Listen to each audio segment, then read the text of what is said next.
वेल ही गोष्ट आहे 2 ऑक्टोबर 2025ची, जेव्हा वरुण धवनचा सनी संस्कारी की तुलसी कुमारी हा चित्रपट रिलीज झाला होता. वेल त्यात एका खूप फेमस रीलला मूवीमध्ये रिक्रिएट करण्यात आलं होतं. वेल ती रील होती ही. ये माहौल में तो अरिजीत बनता है कि नहीं? है कि नहीं? अरिजीत तो बनता है. कुछ भी लगा अरिजीत मत लगा. मैं अरिजीत ही लगाने वाला हूँ. तू लगा सुनता है. मैं लगा आणि ही अरिजित सिंगची फेवरेट रील होती. वेल पण ही रील मूवीमधून हटवण्यात आली. त्या रीलचा जस्ट मार्केटिंगसाठी वापर करण्यात आला आणि ती रील होती ऑरेंज ज्यूस गँगची. वेल तर त्या गँगमधल्या नीलने त्या प्रीमियरचा पूर्ण व्लॉग केला होता आणि त्या व्लॉगमध्ये बिचारा खूप एक्सायटेड होता की त्यांचा ते फनी सीन आता मोठ्या पडद्यावरती त्यांना बघायला मिळेल. मेकर्सनी ते सीन कट केलेला होता. वेल तर तो खूप नाराज होतो. शेवटी त्याचा मित्र त्याच गँगमधला त्याला सांगतो की जाऊ दे, आपल्या नशिबात पहिला मूवी तर मराठीच असणार आहे. आणि त्या दिवसापासूनच मला पाहायचं होतं की यार हे काय घेऊन येतील मराठीमध्ये. आणि आताच अगदी थोड्या दिवसांअगोदर भूतम भय्यम या त्यांच्या मूवीचा टीजर रिलीज झाला आणि ऑनेस्टली मला टीजर फार आवडला. एकदम काहीतरी भारी वाटलं. यार ते लोक यंग ऑडियन्ससाठी काहीतरी जबरदस्त कॉन्टेंट आणतायत मार्केटमध्ये असं वाटलं. आणि फायनली आज तो मूवी हा चित्रपटगृहांमध्ये मी पाहिलाय. तर ऑरेंज ज्यूस गँगसाठी सॉफ्ट कॉर्नर बाजूला ठेवून हा मूवी मला ऑनेस्टली कसा वाटला चला चर्चा करूयात. वेल भूतम भय्यम हा चित्रपट रोमांचन या मल्याळम मूवीचा अडॅप्टेशन आहे. नीट ऐका बरं का मंडळी, अडॅप्टेशन आहे, हा काही रिमेक नाहीये. त्यासाठी मेकर्सना रिस्पेक्ट. आणि तो मल्याळम चित्रपट मी पाहिलेला नाही, त्यासाठी मला भूतम भय्यम या चित्रपटाची कथा एकदम नवीन होती. वेल भूतम भय्यम या चित्रपटाची स्टोरी फिरते 7 मित्रांवरती जे कायम एकमेकांसोबत असतात. त्यांच्यामधील केमिस्ट्री व बॉन्डिंग चांगली वाटते. मूवीचं background score, cinematography, colour grading सर्व A1 क्वालिटीचं आहे. सेट्स व मेकअप एकदम रिअलिस्टिक आहेत. आणि छाया कदमचं तर बापरे काय मेकअप केलंय.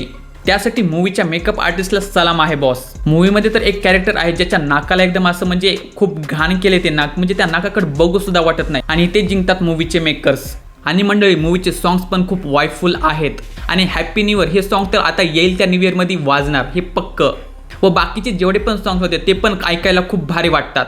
आणि मूवीचा BGM तर एकदम परफेक्ट सीनला शोभेल असा दिलाय.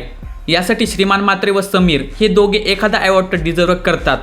आणि सर्वात पॉझिटिव्ह पॉईंट म्हणजे ऑरेंज ज्यूस गँग यांची ॲक्टिंग. वेल पूर्ण मूवीमध्ये असं कुठेही वाटत नाही की ऑरेंज ज्यूस गँग हे डेब्यू मूवी आहे त्यांचा. ते एकदम प्रोफेशनल ॲक्ट करतात. मूवीमध्ये आणखीन आपले मराठी OG ॲक्टर्स सुद्धा आहेत, जसं की छाया कदम, प्रियादर्शन जाधव, पुष्कराज चिरपुटकर यांची ॲक्टिंग पण जबरदस्त आहे. वेल मूवीमध्ये फिमेल लीडमध्ये सोबिता कुडतरकर आहेत, पण त्यांना फारसा स्क्रीन टाईमच नाही आहे. वेल आता अधोरेखित करूत या चित्रपटातील काही निगेटिव्ह पॉईंट्स.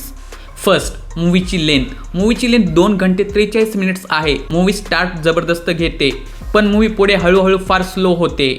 मूवी इतकी लेंथी आहे तरी मूवी स्वतःचा प्लॉट कधी इस्टॅब्लिश करतच नाही. मूवीचा स्क्रीन प्ले रँडमली फील होतो आणि स्टोरीचा तर मेळच लागत नाही. काहीच कन्सिस्टन्सी दिसत नाही. एकीकडे चित्रपट स्वतःला गंभीरपणे घेतो, पण दुसरीकडेच अचानक येणारे सीन्स पूर्णपणे टोन बदलून टाकतात. त्यामुळे प्रेक्षक म्हणून आपण कथेशी कनेक्ट होण्याआधीच मूवी दुसऱ्याच दिशेला वळते. इतका मोठा रन टाईम असूनही कॅरेक्टरची डेप्थ फारशी एक्सप्लोर केली जात नाही. इमोशनल मुवमेंट्स पण अपेक्षित इम्पॅक्ट देत नाहीत. क्लायमॅक्सपर्यंत पोहोचेपर्यंत मूवी नेमकं काय सांगू इच्छिते हाच प्रश्न सतत राहतो. काही सीन्स व्हिज्युअली चांगले आहेत, परफॉर्मन्सेस सुद्धा ठीक आहेत, पण वीक स्क्रीन प्ले आणि डायरेक्शनमुळे त्याचा पूर्ण फायदा होत नाही. शेवटी ही मूवी एक इंटरेस्टिंग आयडिया असूनही एक्झिक्युशनमुळे अपेक्षित इतकी प्रभावित ठरत नाही. शेवटचा आईमुलाचा सीन हा मूवीचा सोल वाटतो. त्या काही मिनिटांमध्ये जे इमोशन्स जाणवतात ते संपूर्ण 2 तास 43 मिनिटांतही जाणवत नाहीत.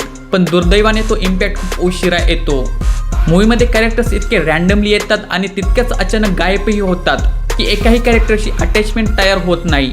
इतके पॉवरफुल कॅरेक्टर्स हातात असूनही एकही कॅरेक्टर नीट इस्टॅब्लिश करण्यात मूवी अपयशी ठरते. छाया कदमचं कॅरेक्टर इतकं बिल्डअप करून सुद्धा त्यांचा स्क्रीन टाईम आणि त्यांचा इम्पॅक्ट फार शून्य आहे. सॉरी टू से, पण माझ्या थिएटरमधील काही लोक लिटरली उठून जाऊ लागले. इतका मूवी काही ठिकाणी फ्रस्ट्रेटिंग वाटतो. मी खरंच सांगतो मंडळी, या मूवीमध्ये खरंच खूप पोटेन्शियल होतं, पण डायरेक्टरला स्वतःचं विजन पडद्यावर प्रभावीपणे मांडताच आलं नाही. आणि हे मी स्पष्ट सांगतो, यात ऑरेंज ज्यूस गँगचा काहीही दोष नाही. त्यांनी त्यांच्या वाटेला आलेलं काम पूर्ण प्रामाणिकपणे केलंय. आणि हो, हा मूवी फुल्ली फॅमिली फ्रेंडली आहे. यात काही अडल्ट सीन्स किंवा शिव्या नाही आहेत. कॉमेडी आहे, पण ती पण खूप हलकी फुलकी. तुम्हाला जे काय हसू येईल ते तेवढं फर्स्ट हाफमध्येच हसू येईल, त्यानंतर तर म्हणजे खूप कन्फ्यूज करतो चित्रपट. मूवीच्या मी क्लायमॅक्सला वाईट तर नाही बोलणार, पण खूपच आय थिंक वेगळा होता. म्हणजे मेकर्सला म्हणजे डायरेक्टरला काय दाखवायचं होतं ते म्हणजे आपल्याला समजतच नाही. म्हणजे हा मूवी ते क्लायमॅक्सला जस्टिफायच करत नाही. म्हणजे ॲक्च्युली खरं सांगू का, हा मूवी कोणत्याच गोष्टीला जस्टिफाय करत नाही. खूप म्हणजे रॅन्डमली चालत राहतो हा चित्रपट. तर ठीक आहे मित्रांनो, हे होतं माझं मत. जर तुम्हाला जर आवडलं नसेल तर आय एम सॉरी. हे कारण माझं ऑनेस्टली मत आहे माझं स्वतःचं. तर तुम्ही जर हा चित्रपट पाहिला असेल तर तुम्हाला कसं वाटलं कमेंट सेक्शनमध्ये नक्की सांगा. आणि हो मंडळी, एक होतं माळीन हा चित्रपटसुद्धा आम्हाला पाहायचा होता, पण काय करावं, ऑडियन्स नसल्यामुळे तो शो कॅन्सल झाला. आम्ही तिथे खूप वेळ थांबलोत, पण थिएटर स्टाफने आम्हाला हाकलून दिलं. बट इट्स ओके, आता असल्या अपमानाची मला तर सवय झाली. तर ठीक आहे मित्रांनो, तुमची व तुमच्या परिवाराची काळजी घ्या आणि मूवीज बघणं कधीही सोडू नका. Thank you, take care.